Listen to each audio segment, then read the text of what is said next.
Okay, today on the phone we have the legendary guitarist and frontman for the band Mahogany Rush, Frank Marino. Thanks for taking some time with us today, Frank. My pleasure, Bill. And you'll be coming through Wisconsin here next week, October, I believe, 13th and 14th to be playing, or is it 12th and 13th? You got me, man. It could be 13, 14. Yeah, you'll be playing at the Milwaukee Shank Hall and Madison at the Annex next week. Right. And it's the big questions that the fans in Wisconsin need to know from you, though, is if you put your Harley away for the winter yet. Yeah. As a matter of fact, I had put it away, and I just took it out yesterday because we had some nice weather. Yeah. So it's out again for the next couple of days. If the weather keeps up, I'll keep it out for a while until I leave. Yeah, you'll be down there in the home of the Harley down there in Milwaukee. So that's right. Excellent. Yeah. I wish I could bring it with me. Oh, the weather's supposed to turn, well, it's supposed to be crappy tomorrow, but then it's supposed to get up to really nice next week. So right. Yeah, you have to find a way to trailer it down here and take a couple of rides through Wisconsin. You guys have a helmet law over there? No, we don't. Oh, boy, I wish I could bring it. Because, this is the time when all the leaves turn colors and everybody That's right. That's the time. Yeah.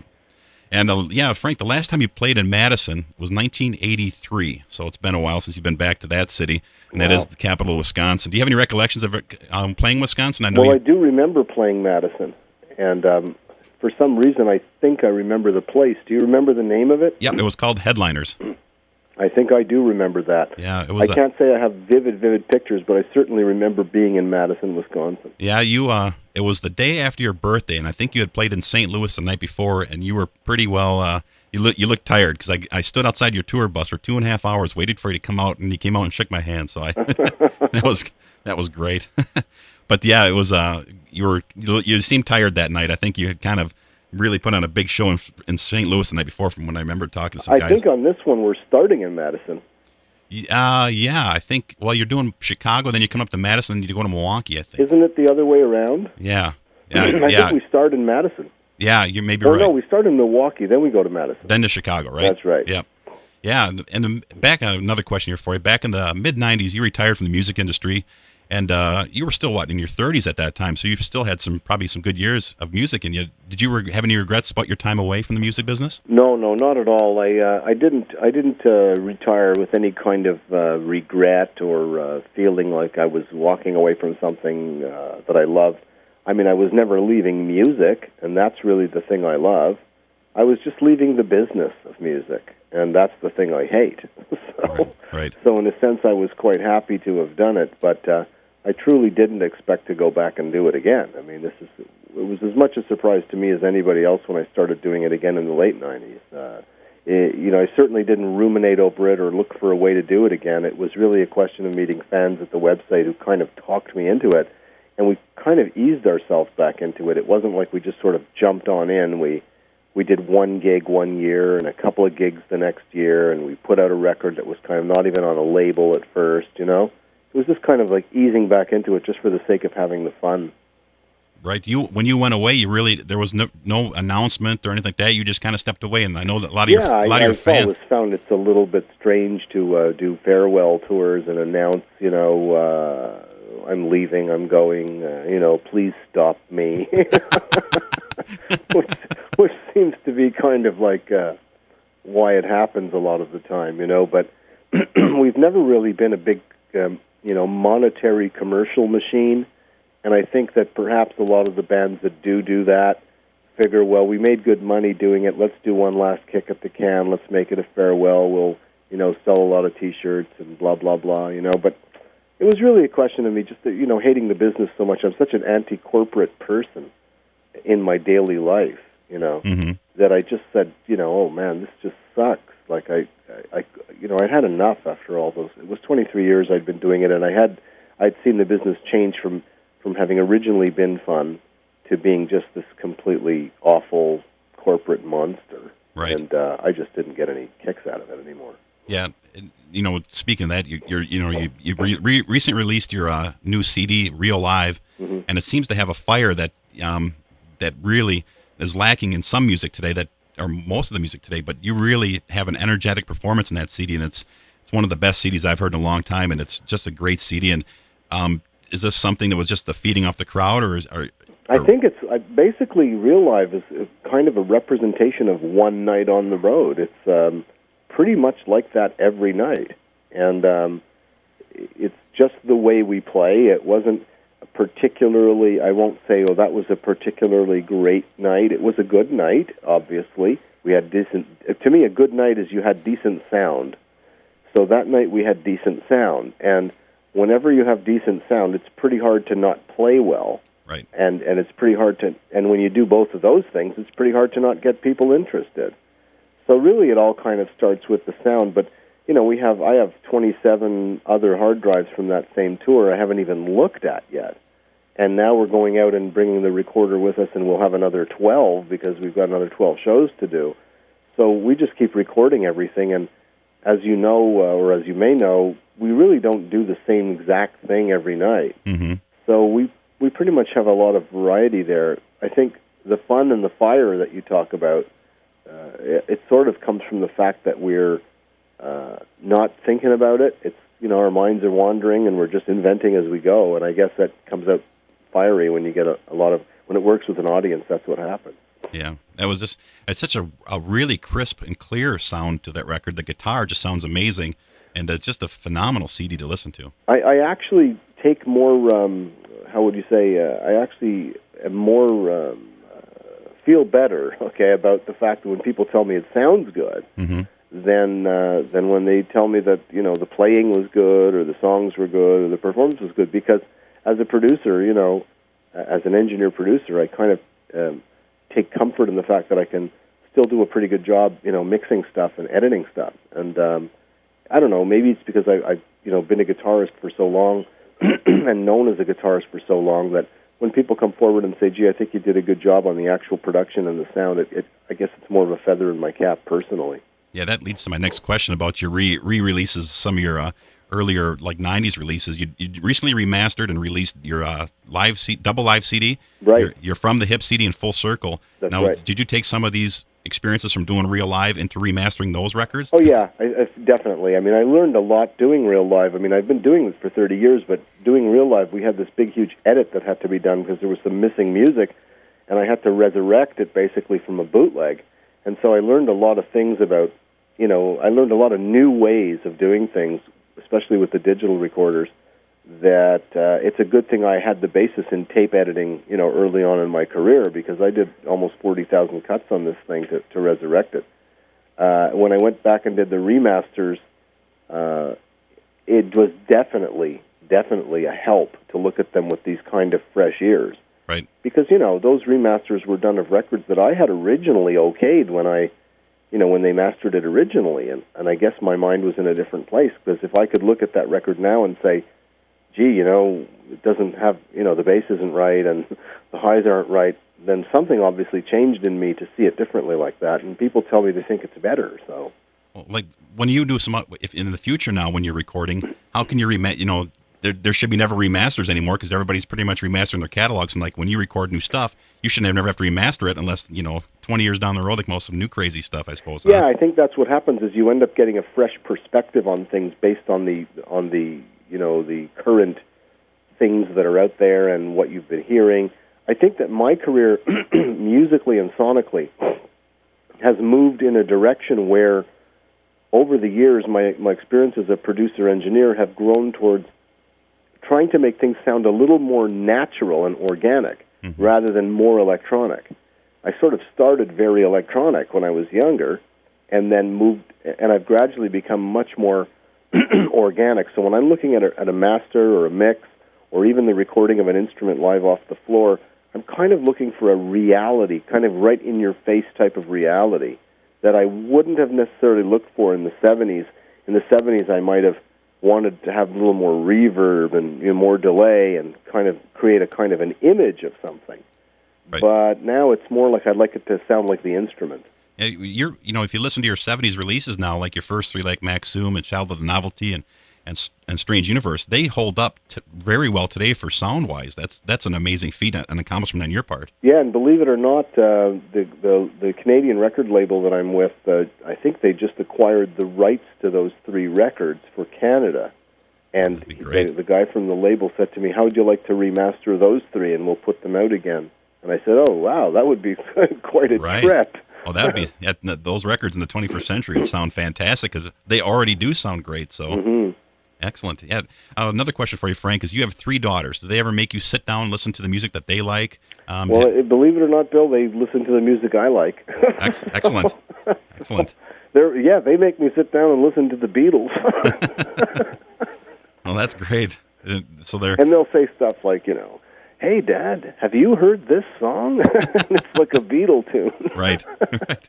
Have they ever played anything that you've never heard that you thought, wow, that's really, really good? Well, the oldest one's kind of into new age music, believe it or not, but that's because she's got this penchant for video games. She's really, really into video games. Mm-hmm. And they're usually the video games of the variety of the adventure-style video games, Legend of Zelda and Link and all that stuff. And so, yeah, she really likes the kind of ethereal, kind of new age music they have in these video games, so she likes hearing that kind of stuff. Yeah. The others, I mean, they actually like to rock and roll. It's kind of strange to see it happen, like especially to the kind of, they know all my songs, they know all my titles, they know my lyrics. I mean, I don't even know those. Yeah. We're supposed to get together this week with the guys before we leave because I want to do new songs. And, I was saying to the guys, well, let's do this song, let's do that song, let's do songs we never did as Mahogany Rush, and I don't remember any of the words. Right. So I asked Mike, who's one of the guys working with us, I said, he's going to be singing backgrounds. I said, do you have the words? He goes, oh, yeah, I have them all. I said, well, I better sit down and learn them. Well, that's cool, but I suppose that, I asked you the last time we talked about the writing the lyrics. That's probably one of the last things you worry about when you're making your music. Yes, it generally was. 99% of the time, probably 99.9, the lyrics are done after the music's totally finished. And usually the melody is there. So what ends up becoming the vocal melody of the song was originally done as a lead guitar, mm-hmm. The Strange Dreams, all that stuff, It was done as a lead guitar imitating what the melody would be. And I'll sit down and I'll say, well, here's the melody, that's what it has to do, but what should it be about? I mean, obviously, you want it to be about something you believe in, but sometimes you just don't have anything you want to say. Right. And so it's very hard to deal with it when it's like that, because you don't want to take the wrong song. I didn't take a song like Dragonfly and sing Happy Birthday. I mean, it just wouldn't work. It's got to be about the right thing. Right. So it's always been tough for me to write those lyrics in the context of songs. Mm-hmm. But if I sit down and I write thoughts or poetry or prose or whatever, it's not hard at all. I can write pages and pages of it, as long as it doesn't have to fit a format like 4 lines to a stanza or rhyme or something like that. Right. Once you get into songs, it kind of has to do that. And it wasn't something I looked forward to doing, let's face it. Right. Well, I always thought you Juggernaut had such a great flow to it, theme-wise, that I really thought that maybe that album you really put a lot of effort into your lyrics, because that song really has a good theme and a good flow to the words. Well, what ends up happening is once you get going on one particular direction in an album with the first or second song, it does sort of set up a thematic idea, and then it gets you into a direction. Eye of the Storm was the same way. I mean, I had all of that music with no lyrics at all, except, I had to look at this, like, what is the theme of this? Mm-hmm. And as I worked my way through it, I sort of found a way to do what I needed to do, and I started to get more and more into it. When I got to the song about my kids, I just felt that song had to be about the kids, and I don't know why, because it certainly doesn't fit the theme of the rest of the record. But somebody said to me, you know what, it does fit the theme of the rest of the record, because you're basically writing about being a different person now. Right. And so writing about the kids was pretty natural in that case. Yeah, the impression I get from Eye of the Storm is that here I am, I'm back. These are what the things that concern me now, and these are, so it's... Yeah, and that wasn't on purpose. I mean, it just sort of worked out that way. Yeah. That's cool. So I have another question for you about the upcoming tour. Are you working out? Are you getting yourself kind of in shape to play? Are you? Because I wish. Most of the time is spent getting my gear in shape to play, and we always have this great intention of saying, "This time we're going to play for 10 days before we leave," right? And of course, it turns into 10 minutes. Right. And just as of last night, we moved the stuff into the room that we're supposed to use before we leave, and we're leaving on the 9th, which means we have to pack on the 8th. Mm-hmm. And even if we go in tonight, which I don't think we will be, which should be more like tomorrow, how many days are we going to get? Like 3 or 4, Right. So I don't really, once again, it's turned into the let's fix the equipment tour, before we leave. Right. Well, this leads to my next question: is that you are a very fast guitar player, and when I watch you play, you're very physical looking. So I always imagine that your hands and your arms and your forearms just must be just cramping up when you play, because there's sometimes during your show where you're just in such a zone, intensity wise, that it looks like you're just really hammering on your instrument. That's exactly what happens. The cramping thing. First of all, there's the blister thing, because if you don't play, I get blisters. Mm-hmm.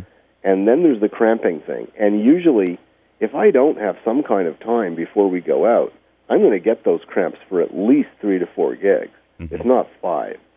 So it's usually by the end of these short little runs that I only begin to play loosely. Mm-hmm. Most people don't really notice it, but I certainly notice it. And we play such a long show that and this time we're going out. We've got 6 shows in a row right off the bat, and they're all 3 hours long, right, back to back with 300-mile drives.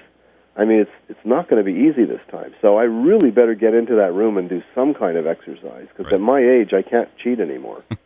You just have to put away the pizzas for a couple of days. Yeah, exactly. So you don't work out at all? You don't lift weights? Or you, No, I've never been... I like things about certain sports. I like hockey. Yeah. But you can only play hockey in the winter. Right.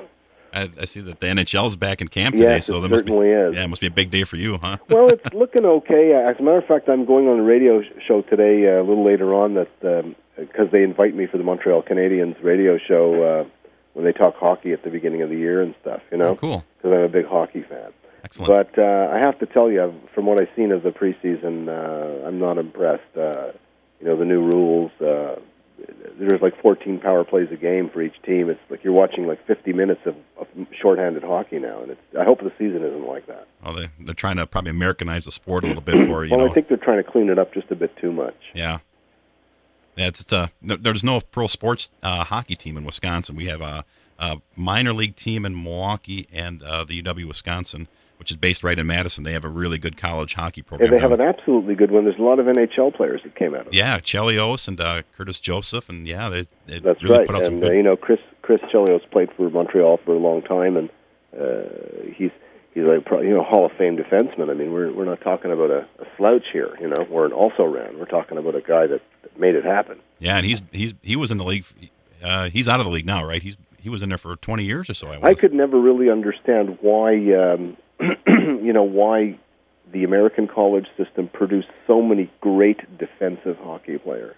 I mean, they really did. I mean, we have some guys like Mike Modano and stuff that were decent, offensive players, but they seem to turn out these just amazing, defensemen wherever you go. I think the coaches go and scour the United States for those kind of players that really get aggressive on the defensive end. And I think it has something to do with the history of football in America. Yeah. I mean, you basically have the coaches taking the kind of football approach, and everybody knows in American football that defense wins the championship.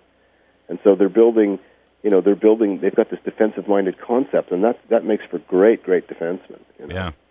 Are you a fan of any of the American sports like baseball or? Oh yeah, I mean, I'm having a ball watching these baseball playoffs, and the Sox completely hammered the other Sox. Yeah, I watched that one. They got a really nice ballpark down there in Milwaukee. It's too bad you weren't down here sooner in the season where we get you into the Brewers to see that Brewer game at Miller Park. I would have loved to do that. They got a really nice facility down there. It's got the retractable roof and everything. So I've never been to an American ballpark. I would love to do it. Yeah, well, I've been to the Canadian one. When the Expos used to play up here, that was a real boring place to go because it was inside, and retractable roof was never retracted, so they were basically playing inside. Right. And I would just love to. A big thrill for me would be to.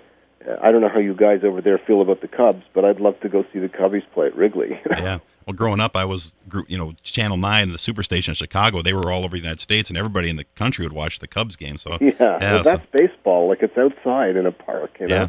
Yeah, that's the way it should be. Yeah.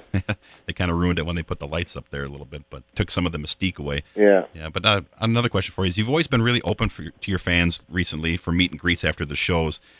Is this something you look forward to? I know you get a lot of hero worship and stuff like that. Does that ever kind of get old to you? Well, I very much look forward to it because it does become like a friendly type of affair. And quite honestly, they pretty much stay away from the hero worship when I meet them. The odd people say, "Oh, I love what you did. Thank you very much." Blah blah blah. But we're all older now, so they're not really 17, 18, 19 years old. these guys coming to meet me after the shows are 40, 45, 50 years old. And so it's kind of just like meeting new friends at a party. It's, cool.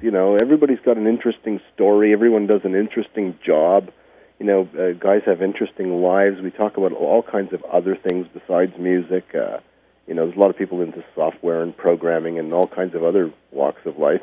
And I just get a kick out of talking to them about what they do more than talking to them about what I do. Yeah. That's why I like it so much. It broadens my horizons about the people I'm playing to. I took my wife to see you at Shank Hall, I think it was 2 or 3 years ago, and we came in and met you after the show, and we were leaving, and she goes, "Man, he is such a nice man," she said about you. So, Well, thank her very much. I think she was, she didn't know what to expect. I'd met you once before, and she didn't know what to expect, and I think she was just like, "Wow, he is just a nice guy." And and I've heard that from more than one person, that you're very approachable, and you sit down, you do take the time, and you do ask questions, and you don't see it anymore. Well, the way I look at it is simply, as a matter of fact, I don't even look at it. It's just natural, but I'm saying if I have to analyze it. Right. It's kind of like, I happen to be playing guitar at a place. I'm a guy first, Mm-hmm. I'm a guy, and I'm there, and I'm doing something. And it just happens to be I'm playing guitar. It gets me to meet a lot of people, but there's really no difference, between whether the fact that I'm up there playing guitar, or let's say one of my crew guys is up there working on the amplifiers. We're all basically the same people. And the people in the audience are also the same people. So if I wasn't at a place playing guitar, if I was just at a place, let's say, watching a band, and somebody from the other table said, "Hey, man, how are you?" and wanted to talk to me, I certainly wouldn't say, go away. Right. There's no reason for us to change our personalities just because the job we do puts us in front of people. Right. And maybe I feel that way because I started doing it at such a young age. So when I'm on stage, I don't feel like I'm really on stage. Mm-hmm. I just feel like I'm at home. Right. So to me, there's really no difference, and that's why when I meet people, I'm just as natural as if I'm not playing the gig, Well, you play these long 3-hour shows, and then you're most people are like, "Oh, you know what? I just need to call it a night." But you're always there, and I suppose there's still a little bit of adrenaline going with you after you walk off stage and everything. That you're kind of still probably get a good energy going. Well, I'm also putting myself in the place of the people. Listen, whether I played 3 hours or 9 hours, whatever the hell it is, unless I'm got 105 fever, these people they've come all the way to see you. They spent their money. They had their ears assaulted. Who knows what else they went through. They have to have parking hassles, all kinds of hassles at the door. Maybe they got in a traffic fender bender. Guy wasn't ready on time. Their friend wasn't there. He didn't make it. It Right. goes on and on. All the things that lead up to them finally culminating in this, I guess, a night of some form of escape from reality and life. And they've come to all the trouble of doing this, and they want to say hello. If a person is not, polite enough, or at least, human enough to just talk to them, I think he's basically doing them a great disservice by shunning those people who support what he does. Because, quite honestly, look, we just really wouldn't even be there if it wasn't for the people coming to do that. Never mind, some artists think, well, we'd be there anyway, there'd be someone else. That's not true, Mm-hmm. It's these fans that keep you doing what you're doing. And quite honestly, since I got back into the business, the only reason I do it is for them. Mm-hmm. I'm certainly not doing it for the money. I'm not making anything. I'm Mr. Break-Even. Yeah.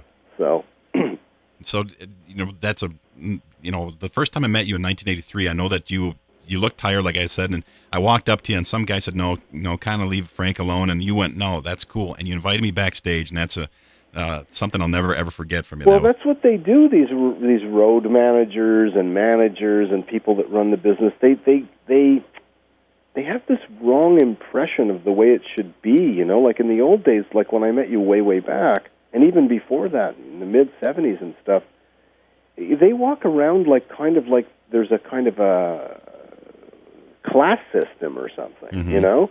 You're on that side of the fence, and we're on this side of the fence, and we have to take buses and limos and airplanes. And I was always very, very uncomfortable with that. We'd get to we'd fly in from an airport, and they'd have a limo waiting, and I'd tell the guys, I'd say to Jimmy and Paul, I'd say, you know what, I'm going to rent a car mm-hmm. because I really feel stupid getting in and out of a big car in front of people. Like, I feel like there's somebody in the crowd saying, look at this jerk, you know? Right. And so I just rent a car and go on my own. I really don't like, you know, feeling special or having attention called to me for something I do, you know. Yeah. I mean, I'm actually uncomfortable with it, you know. It makes me feel stupid. It's kind of like when you take your record, and the musicians listening to this will understand this. You put a lot of work into a record, and then you want to play it for somebody, but you always know where the bad parts are.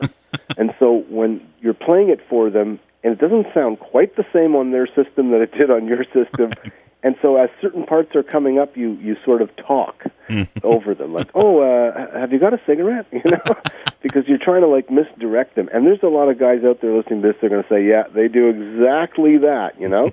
That kind of uncomfortable feeling that you get when what you do is being held up to scrutiny, especially by people you respect. Right.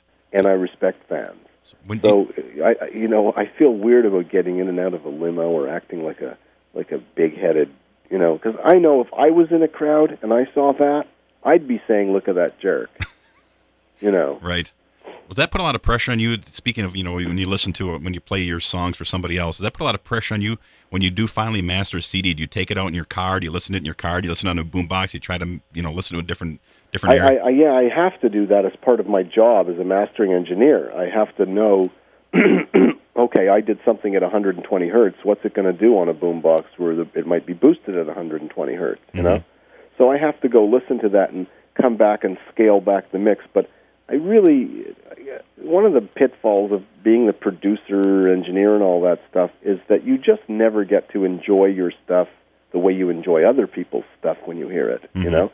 If I hear your record or I hear a jazz record or I can enjoy it for the sake of the record.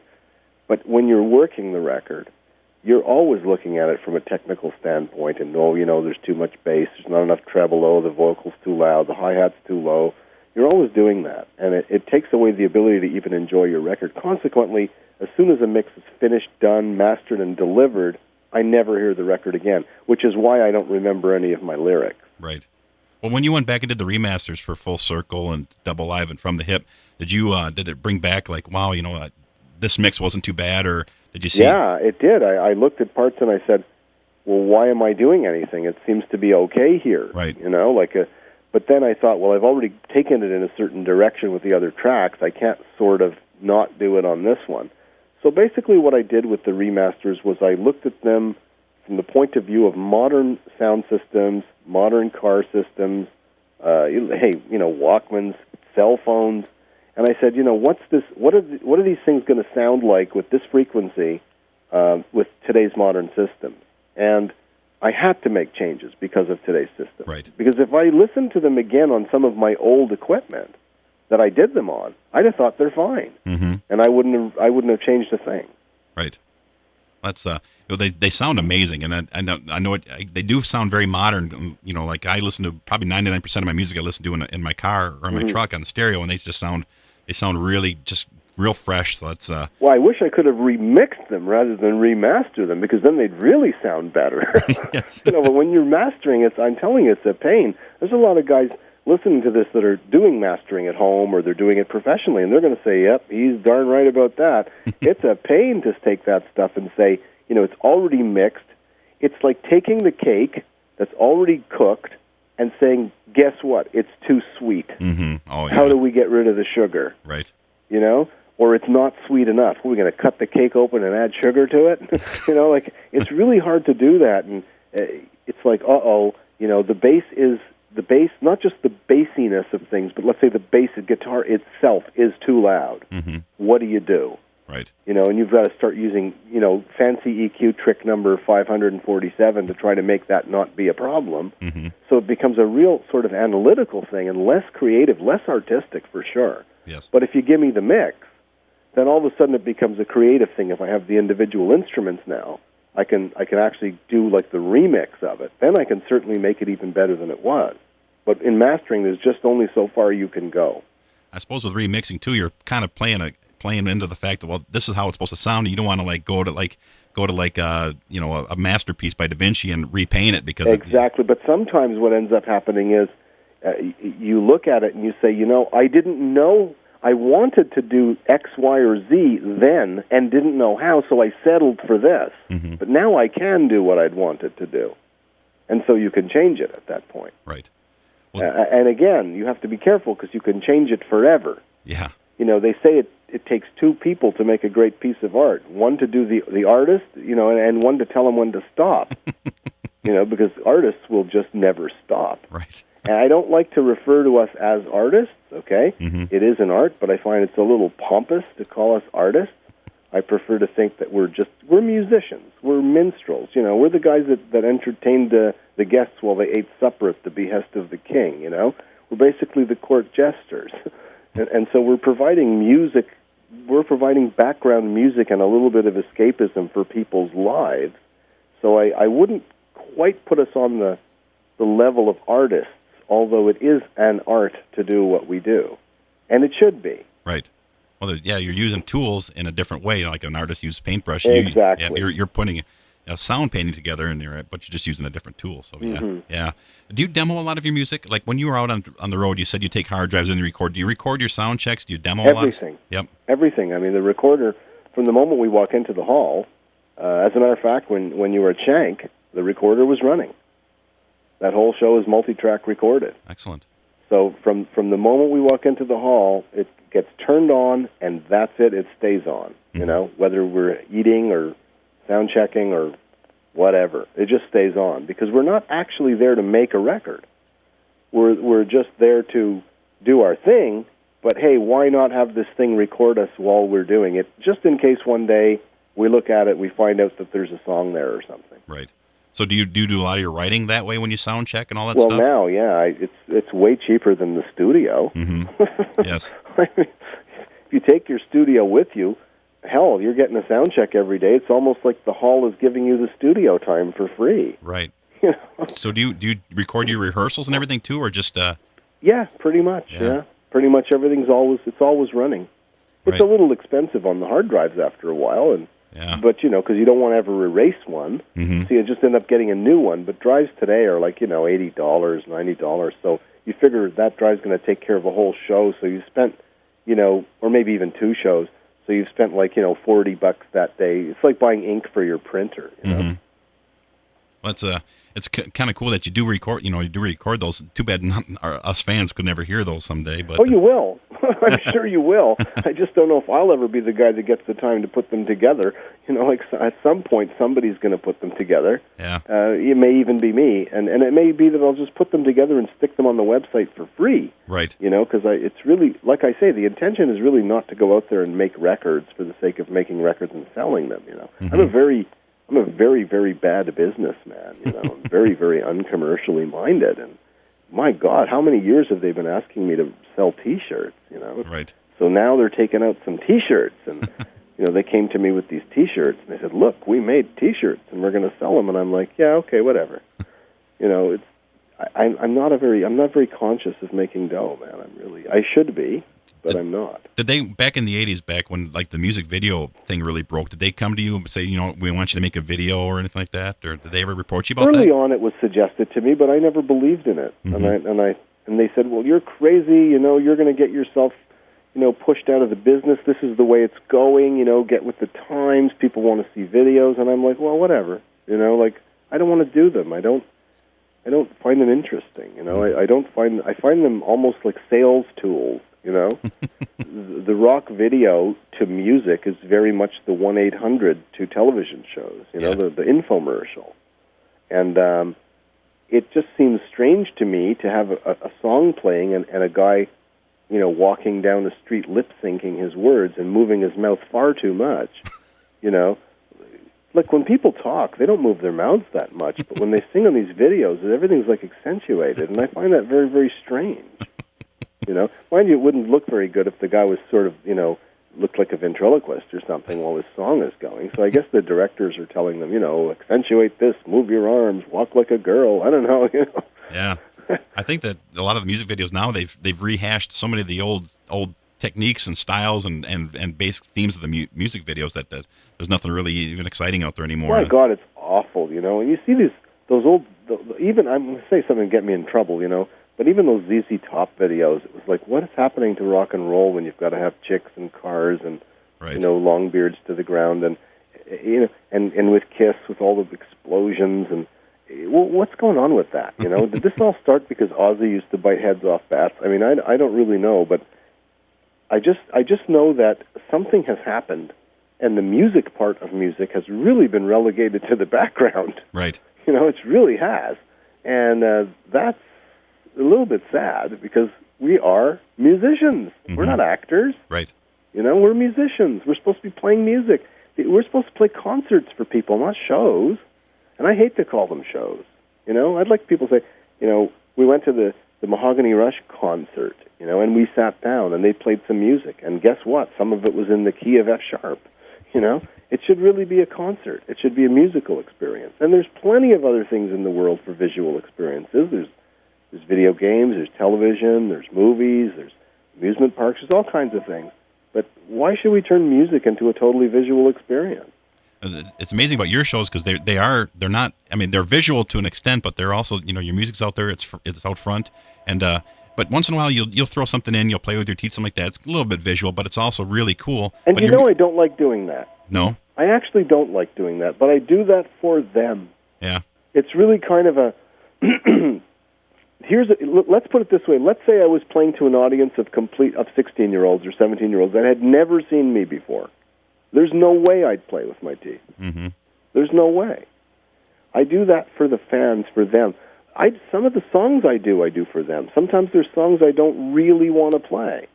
But I say, you know what? These people came a long way, and I know what it's like. If I went to see Paul McCartney, I want to hear X, Y, or Z. Mm-hmm. So it would be real nice if I hear him do it. It's an exciting feeling, especially the first few bars. When a person does something that you've been waiting to hear and all of a sudden the first few bars start, there's this kind of excitement there. It's like you feel fulfilled, mm-hmm. and as a fan. And so when the teeth thing happens or some of the other things that we do, this is stuff that I'm kind of making a sacrifice, and I'm saying, look, Frank, this is what some of these people really want to see this. They've told their friends about it. They're going to, elbow them in the ribs. This is going to happen. Don't ruin their night by saying no. I was just going to say that exactly what I was thinking because, I always elbow the guy next to me whenever you start playing Rock and Roll Hall of Fame because that's the highlight of your show for me is because that's the first song I ever heard from you. So it's like I elbow the guy who's ever I don't even know if I may not even know him. I'll say, hey, all right, Yeah, and I know that happens because I'm also a person who goes to things, Mm-hmm. So it's I don't know. It's just a measure of respect. I have a lot of respect for the people that come to see me. I mean, really a lot of respect. It's not fake. It's not this fake thing. I really, quite honestly, can't believe they still come to see me, and so I'm very, very appreciative of that. And so I'm going to try to do my best. I try to play every song like it's the last song of the night, mm-hmm. and consequently, what ends up happening is the shows end up very long because I don't want to throw stuff out. I want to add stuff on. The shows end up very long just because I'm trying to give everybody in the audience something about why they came there. Right. And that could happen if there's 10,000 people, 70,000 people, or even, I did it in front of 11 people. It doesn't change. You can't just disappoint people. You can't. Right. I think I went and saw a band one time, and there was like 5 people in the room, and they just played like 20 minutes and walked off. And you see, I don't get that. I really don't. We did a show a few years ago that it was in Windsor, Ontario, and we got there, and it was 2 nights in a 600-seater. And I had said to the guys, but we haven't done a room that big in Windsor in like 20 years. Why are they doing this? And to top it all off, when we got there, they hadn't even advertised it. It was out in the middle of nowhere, this place, like way far away from the city. There was like 13 or 14 people there on night 1.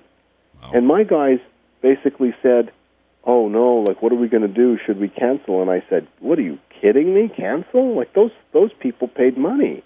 They came here to see us do this. You're not going to cancel.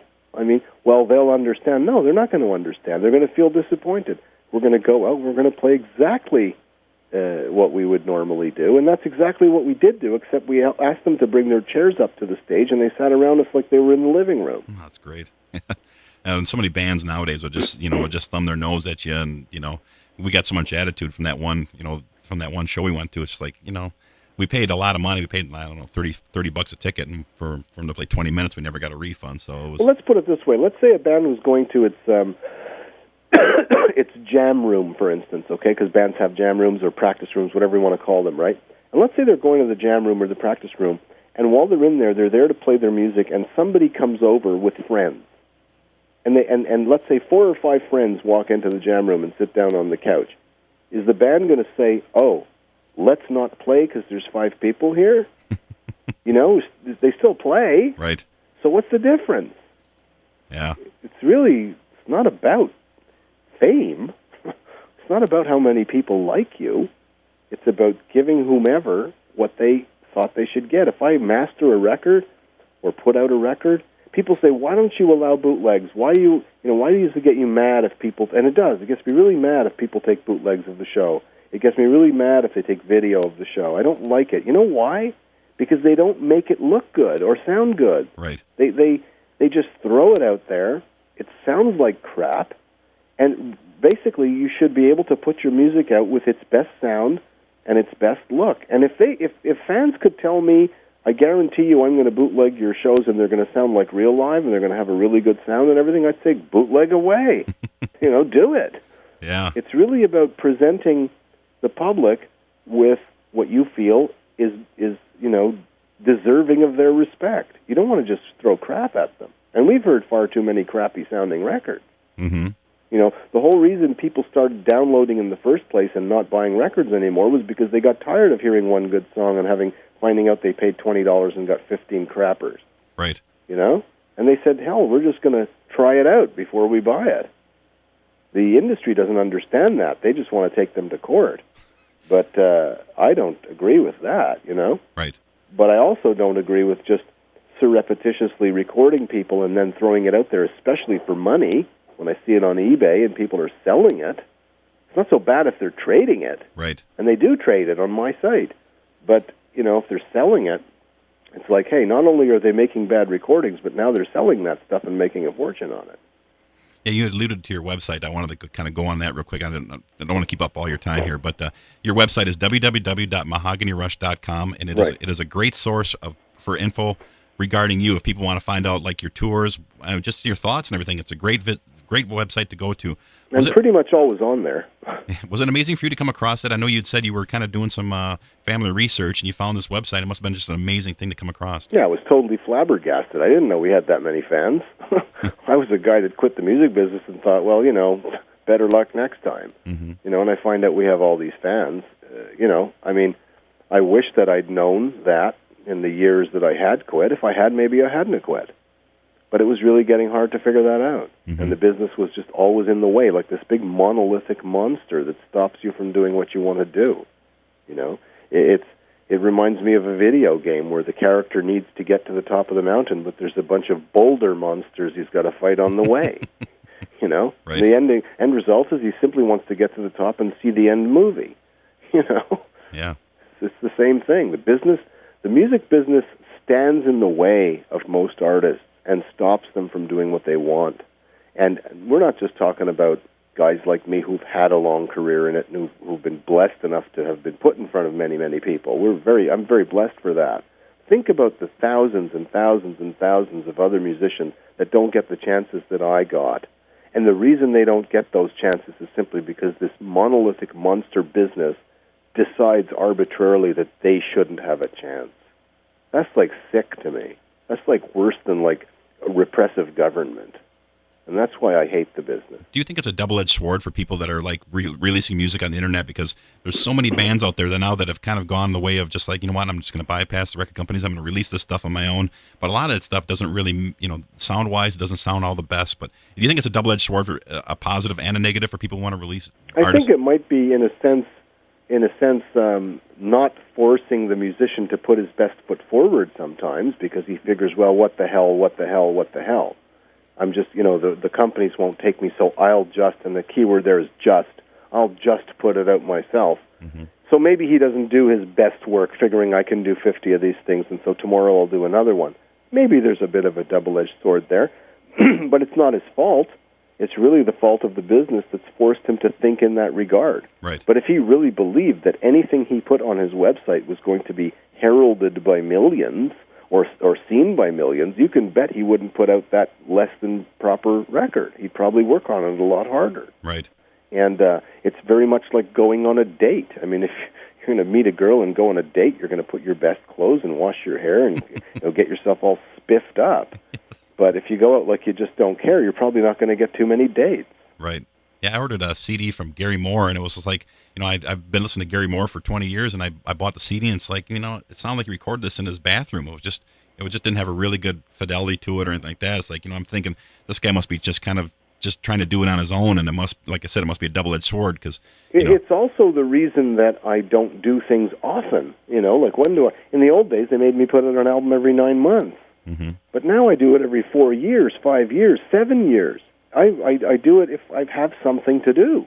I just don't want to invent stuff just because it's the new year. Right. What's up with that? Oh, it's the new year. It's time to do a new thing. Why? I still haven't been to 99% of the world with the old music. Mm-hmm. Right. And the world's a big place. Well, that kind of brings up a question I've always wanted to ask you. It's like when I read about your biographies and stuff about you on the internet, people writing stuff about you. They never seem to mention the Power of Rock and Roll album. And I know a lot of your fans probably argue that's probably one of their favorite. That's all they ever tell me is that they think it's their favorite. Yeah. And you're right. No one else does mention it. I really don't know what's going on with that. And we've had so many different types of careers. I mean, when you look at Mahogany Rush, it's like, well, exactly who is Mahogany Rush? Is it the Strange Universe band? Is it the Juggernaut type band? Is it the Power of Rock and Roll straight ahead stuff?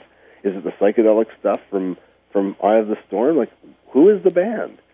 And I think that's probably by and large why we were never, one of these super megastars, because if you look at anybody who's a super megastar, they do one thing and one thing only, and that's what they give you. When you go to see Iron Maiden, you know exactly what it's going to be, and that's what it's going to be. And it's going to be that this year, and it's going to be that in 5 years. But when I play, or I do a record, well, there's jazz, there's blues, there's psychedelic, there's soft, there's folk, there's all kinds of stuff going on. It's almost like a buffet table or something. Mm-hmm. And maybe the business is geared towards saying variety sucks, but I'm geared towards thinking variety is a good thing. I think it's a good thing if a band can come out and play different kinds and different styles of music for its audience, because everybody likes a little blues, and everybody likes a little jazz, and everybody likes a little rock, and everybody likes a little progressive. So if you can put that all together, you're going to give people a night that they're going to remember. Did you ever feel the pressure to reinvent yourself with each album? Like Never. No? No. I've never consciously made an inventive effort. It's never like that. Mm-hmm. That would be, to me, that would be like trying to think about what to say before I say it. That would be like planned speech or something. And I just, I have done public speaking on a number of topics, a number of subjects. I've spoken to universities, I've spoken to musicology universities, I've spoken to legal departments of universities about the music business, and I've gone on these speaking things. And I never show up with a script. Mm-hmm. And the other guy's speaking, I'll have these notes. And I'm like, why are you writing down notes? Like, are you here to speak or are you here to impress people? Mm-hmm. It seems almost like if you prepare all this stuff, it's like you want to make sure you say all the right things, so you write it all down in notes. I find that ridiculous. I find that totally ridiculous. Why do presidents and politicians and all these guys have speech writers? Why don't they write this stuff? Mm-hmm. And why do we herald the president for saying X, Y, or Z when we know he didn't say it? Right. His guy wrote it. Yep. I don't get that. Mm-hmm. Well, I always kind of, when I listen to like your CDs, I kind of get a different impression from each one. Like when I listen to Mahogany Rush 4, I almost get a Stevie Wonder type of impression from that, because it's a little more funky than some of your other records. Then when I listen to like Power of Rock and Roll, I just hear so much energy and so much of straightforward rock and roll. You're very astute, I'll tell you, because when I did Mahogany Rush 4, I was listening to Stevie Wonder. Well, I get a real strong Stevie Wonder vibe from it. And it's hard to explain, but it just kind of it's real funky it's really interesting to say that, because I really was listening to Intervisions and all that stuff in those days, Mm-hmm. So I guess I'm just kind of a a mirror of what I'm doing at any one time, and that's what sort of comes out on the record. The bottom line is this: let's say I had never been signed by Columbia, or I had never been in the music business as a known artist. Okay, I guarantee you, I would have done the same tapes of the same music anyway. Yeah. It would have been the same stuff, and I just would have had it on my shelf. That's basically how I would have lived my life. Now, I was, like I say, I was blessed enough to do it and be put out in front of thousands of people. But that has its pitfalls, too, because I really didn't want to sell anything to anybody, and that's probably why, the record companies and the managers, they really didn't like me very much. They still don't, in a sense, because I'm this guy that's so anti-corporate. I am so anti-corporate that it's in everything I do. I don't even like to buy gas because it comes from corporations. Mm-hmm. Especially these days when they're setting the price according to the weather. Right. I mean, what's up with that? When they start setting the price of gas according to the weather, we're in big trouble. Because I guarantee you the weather's going to change. Yes. And seems like it never goes down either. No. It always gets worse. Yes. That's why you do need to bring your Harley with you when you come through Wisconsin. Yeah, like I say, when you ride the bike, it's the wind in your face and the world in your rearview mirror. Right. Basically what happened. Well, too bad you didn't have a little more time. You could probably get you into the plant and tour that facility. Boy, that would have been too cool. Yeah. Yeah. That would have been too cool. Although I have to tell you, I'm a little bit disappointed with the newer Harleys. I don't like the way they look. They look a little bit racy. Mm-hmm. And I'm more of the old style guy, The latest new ones, I don't know, they look a little bit racy, if you know what I'm saying. Well, the thing is, they've had such a resurgence over the last, about 10 years of sales. Why would they want to change it? They did, though. They did change it, didn't they? And yeah. I don't understand what's going on over there. Because they're not, so many people now, but maybe they're just realizing that it's really become really cool to get a Harley. Maybe they're trying to attract, the housewives and the... I'm a big fan. I watch, American Chopper and Orange County and all these, bike build-off shows. I'm constantly watching those things, And you notice that all those bikes look like Harleys, but none of them are Harleys. Well, they got to take whatever anybody gives them to make it look like a Harley, I yeah, suppose. Exactly. Right. Well, Frank, I've taken up enough of your time today. I just had a couple more questions for you. You're coming through Wisconsin again next week, October 13th and 14th, playing in Milwaukee and Madison. And hopefully a lot of people will come out to see you play because it's a wonderful show. Do you have anything upcoming plans? You have mentioned in the past that you're possibly going to do a blues album. Are there anything set in stone for you? I'm obliged to. I mean, I'm not obliged contractually. I'm obliged ethically. The guy that put out my record basically said, promise me you'll do me a blues album and a DVD. And I said, well, okay. I don't know when, but it'll happen, Mm-hmm. So I'm always thinking about it. It could happen as early as this year. Mm-hmm. But, yes, and I have to say yes, God willing, because I don't like to say anything I'm going to be doing, because you never know what you're going to be doing. It's only by the grace of God that you do anything. Mm-hmm. So, God willing, I'm going to be doing a blues album and a DVD, and again, God willing, it's accepted by the people. Well, the people for sure on your website, mahoganyrush.com, always seem to just kind of get so eagerly, because for me, some people say when they buy a new CD, they can't wait to get it home. Some people it was like the Beatles, some people it was like Hendrix. They just couldn't wait to get those CDs home. For me, it's always been your music. It's like, well, thank you very much, Bill. I'm very, very appreciative of that comment. Yeah, I just, it's like I can't get the shrink wrap off the CD fast enough to listen to it. So it's great. But I really want to thank you for your time. I know we had some glitches. We recorded this interview one time before, and we had some glitches with it and everything. So thanks for being a gentleman and coming back and giving me another shot. We got everything worked out here. It was a wiring issue in the board, so we really appreciate your time, Frank. Well, anytime. And if it's not there, call back again. We'll do it a third time. Third time's a charm, but hopefully we won't need to get there. But again, Frank, this is kind of off the record, off the air. Really, thanks a lot. I panicked when I got home because I'm going to do the editing on this interview myself, and right. I'm going to do the website. I'm going to get it up to the radio station's website and everything. And when I got home, it's like you weren't there. It's like, oh my gosh, are you Dracula? Don't project your mirror and so you must have freaked. I did. You should have called me right back that day. Oh, see, I'm about 40 minutes away from the studio that I'm recording this at, so it's like It's like I just got home. It's like, oh, and I couldn't drive back, and I just panicked, and I got on email Graham real quick, and then Bridget over at Chipster, and it's like, oh my God, I can't believe this. And I figured that I don't know if you'd want to do it again, but I really do appreciate it. No, it's not a problem, Bill, and I mean that seriously. Even if you wanted to do it 4 times, I'll do it again. Great, thanks Don't a lot. worry about it. And I will be at the Madison show, and I cannot wait for it. I probably won't sleep for the week before leading up to it. So well, it's one of our first, so I hope we're up to the task that night. It doesn't Cut matter. us a bit of slack. Doesn't matter. Just to see you play. That's all I need. So all right, man. Frank, thanks a lot again. We'll talk to you later. Take it easy. Bye-bye.